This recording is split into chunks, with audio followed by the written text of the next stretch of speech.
Assalamualaikum warahmatullahi wabarakatuh. Pada pertemuan kita hari ini, kita akan membahas tentang konsep sistem informasi akuntansi dan juga buku besar pembantu. Sistem akuntansi ini adalah metode dan prosedur untuk mengumpulkan, mengelompokkan, merangkum, serta melaporkan informasi keuangan dan operasi perusahaan kepada pihak-pihak tertentu,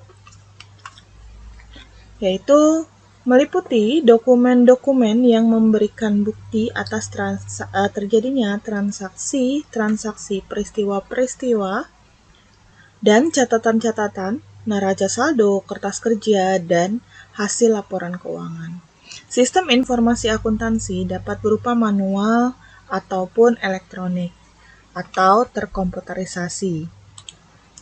Prinsip-prinsip sistem informasi akuntansi yaitu sistem informasi akuntansi yang efektif dan efisien didasarkan kepada beberapa prinsip dasar, yaitu yang pertama ada keefektifan biaya, yang kedua yaitu tingkat kegunaan, dan yang ketiga itu adalah fleksibilitas. Jika sistem akuntansi adalah efektif biaya, memberikan output yang berguna dan sangat fleksibel dalam memenuhi kebutuhan di masa mendatang, hal itu akan memberikan kontribusi terhadap tujuan organisasi dan individu. Sistem akuntansi harus efektif biaya. Manfaat informasi yang diberikan harus melebihi biaya yang dikeluarkan untuk menjalankan sistem tersebut. Kemudian, untuk tingkat kegunaan, yaitu agar berguna, informasi harus dapat dimengerti, relevan, dapat diandalkan, tepat waktu, dan akurat. Pembuat sistem akuntansi harus mempertimbangkan kebutuhan dan tingkat pengetahuan berbagai macam pengguna. Yang ketiga, ada fleksibilitas.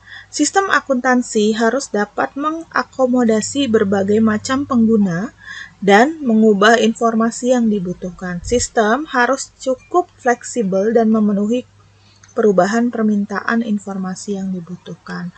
Berikut adalah prinsip-prinsip sistem informasi akuntansi. Jadi memang harus efektif biaya. Kemudian tingkat kegunaannya itu juga harus bisa mempertimbangkan kebutuhan dan juga tingkat pengetahuan berbagai macam penggunanya, dan juga harus fleksibel, memenuhi perubahan permintaan informasi yang dibutuhkan, karena memang di setiap perusahaan itu berbeda-beda. Selanjutnya, ini ada mengembangkan sistem akuntansi. Sistem akuntansi yang baik tidak terjadi begitu saja. Sistem yang baik direncanakan, didesain, diinstal, dikelola, dan diolah ulang secara cermat. Umumnya, sistem akuntansi dikembangkan dalam 4 tahap, yaitu yang pertama, ini ada analisis, di mana di sini adalah merencanakan dan mengidentifikasi informasi-informasi yang dibutuhkan dan sumber-sumbernya. Kemudian, ada setelah itu yaitu desain, membuat formulir-formulir, dokumen-dokumen, prosedur-prosedur, deskripsi pekerjaan, dan juga laporan-laporan. Kemudian ada selanjutnya yaitu implementasi, yaitu menginstal sistem, melatih orang, dan membuat sistem secara menyeluruh berjalan. Setelah diimplementasi, kemudian ditindaklanjuti atau menindaklanjuti, yaitu mengawasi efektivitas dan pembenahan segala kelemahan. Kalau misalnya memang ada kelemahan, dianalisis lagi. Ya, apa yang dibutuhkan, sumber-sumbernya apa. Kemudian didesain lagi, implementasi lagi, dan menindaklanjuti lagi. Seperti itu adalah mengembangkan sistem akuntansi. Kemudian, selanjutnya ada sistem manual versus sistem komputerisasi. Di dalam sistem akuntansi manual, setiap tahapan dalam siklus akuntansi dilakukan secara manual atau melalui tangan. Ya, dikerjakan dengan tangan. Di sini kalau dulu pakai buku yang besar itu, ya, kemudian dicatat. Sebagai contoh, yaitu setiap transaksi akuntansi dicatat secara manual dalam jurnal, diposting atau dibukukan secara manual pula ke buku besar. Perhitungan manual lainnya juga harus dilakukan dalam menghitung saldo buku besar dan dalam menyusun neraca saldo dan laporan keuangan. Di dalam sistem akuntansi terkomputerisasi, ada program-program yang digunakan dalam menjalankan siklus akuntansi, seperti perjurnalan, posting, ya, yaitu pembukuan, dan penyusunan neraca saldo. Di dalam sistem yang terkomputerisasi, jurnal dan buku besar dapat dicatat dalam basis data atau database komputer. Lebih jauh lagi, telah ada software untuk penganggaran, seperti ya yang sudah digunakan dari dulu, yaitu Mayobi, kemudian ada juga Accurate, ada juga Zahir, kemudian dulu juga sempat terkenal itu GL atau General Ledger, ya, kemudian juga sempat dibuat untuk perusahaan-perusahaan yang memang belum terlalu mahir menggunakan Mayobi, terus juga sempat pakai Excel, ya, seperti itu. Nah, ini adalah sistem manual versus sistem komputerisasi. Kemudian ada buku besar pembantu. Buku besar pembantu atau subsidiary ledger, ya, subsidiary ledger ini adalah sekelompok akun dengan karakteristik yang serupa, yaitu contohnya semua piutang usaha, ya. Buku besar pembantu ini mericis buku besar umum ke hal-hal yang detail atas saldo individu. Ya, atas saldo individu. Sebuah buku besar pembantu merupakan tambahan dan perluasan dari buku besar umum. Dua buku besar pembantu yang umum, yaitu yang pertama itu adalah buku besar pembantu piutang usaha atau pelanggan yang mengumpulkan data transaksi dari masing-masing pelanggan, dan yang kedua itu adalah buku besar pembantu utang atau kreditor yang mengumpulkan data transaksi dari masing-masing kreditor. Nah, dalam buku besar atau general ledger, setiap buku besar pembantu akan diwakili oleh suatu akun yang merangkum saldo yang disebut dengan akun pengendali dan akun induk atau controlling account. Jumlah saldo dalam buku besar pembantu harus sama dengan saldo pada akun pengendali tersebut. Oleh karena itu, buku besar pembantu dianggap sebagai buku besar sekunder yang mendukung akun pengendali di buku besar.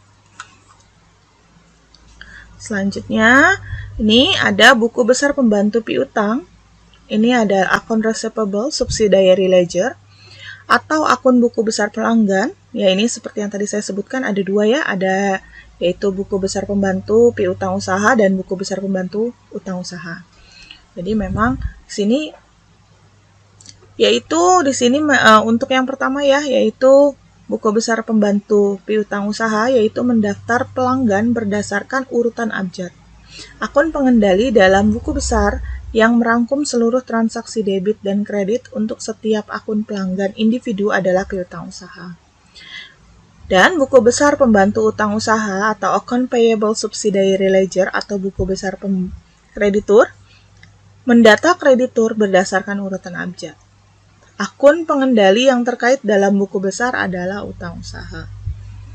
Nah, biasanya di sini bisa dilihat hubungan antara buku besar umum dan buku besar pembantu. Nah, jadi untuk buku besar umum, ya, untuk buku besar, di sini hubungan antara buku besar umum dan buku besar pembantu, ini adalah buku besar umum, ya. Bisa dilihat ada kas, ada piutang usaha.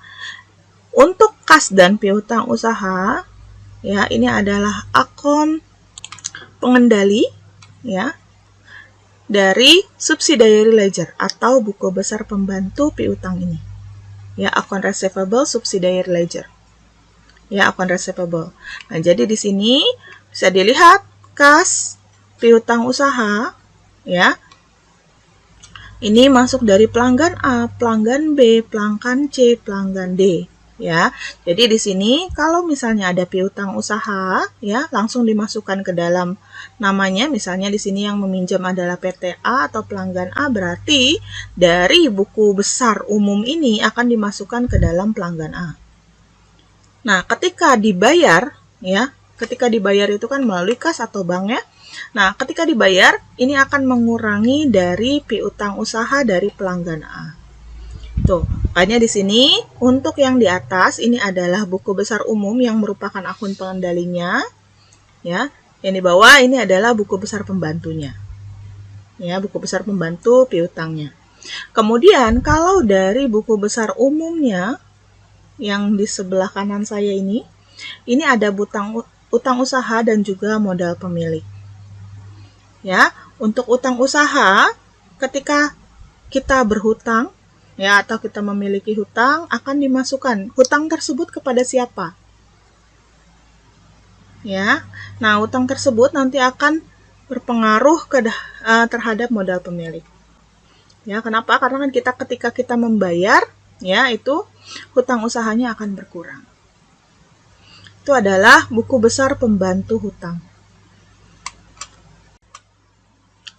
Hubungan antara buku besar umum dengan buku besar pembantu. Buku besar pembantu piutang usaha, di sini ada PT A, B, C, kemudian ada piutang usaha.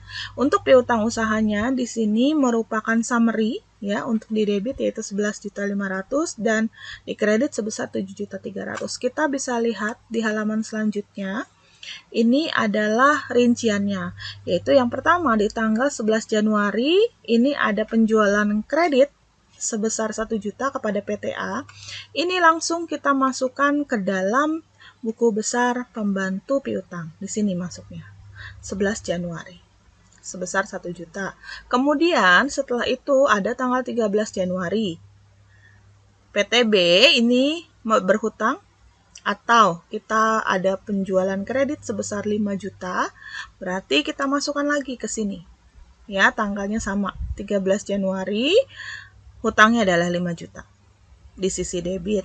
Kemudian ada penjualan kredit lagi kepada PT C yaitu sebesar 5.500.000.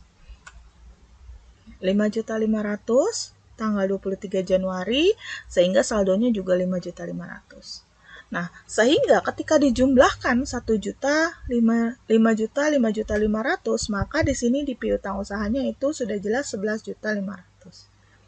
Kemudian ada pembayaran hutang tanggal 19 Januari sebesar 300.000.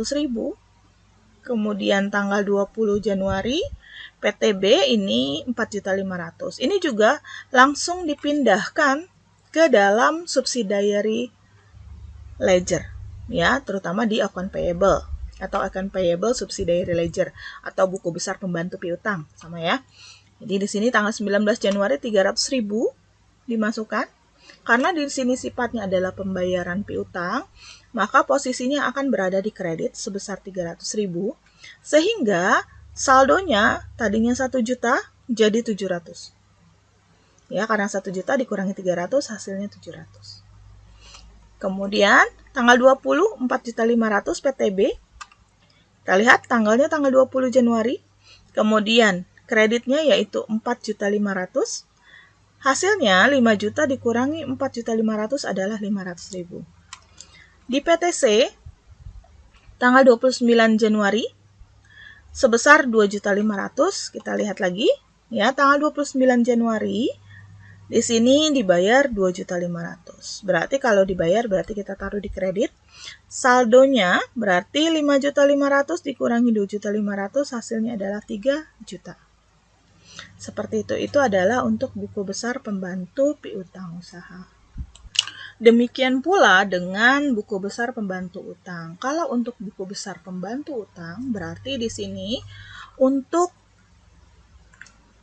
akun pengendalinya bukan dari utang usaha, bukan dari piutang usaha, tapi dari hutang usaha. Nah, di sini berarti sama seperti tadi ya. Kalau misalnya untuk buku besar piutang, ya, buku besar pembantu piutang berarti kan dari penjualan kredit. Kalau buku besar pembantu utang berarti dari pembelian kredit. Seperti itu. Jadi untuk pembayaran piutang, kalau misalnya di piutang usaha berarti, kalau misalnya di utang berarti pembayaran utang. Seperti itu saja perbedaan. Demikianlah materi untuk hari ini. Selamat mempelajarinya kembali. Wassalamualaikum warahmatullahi wabarakatuh.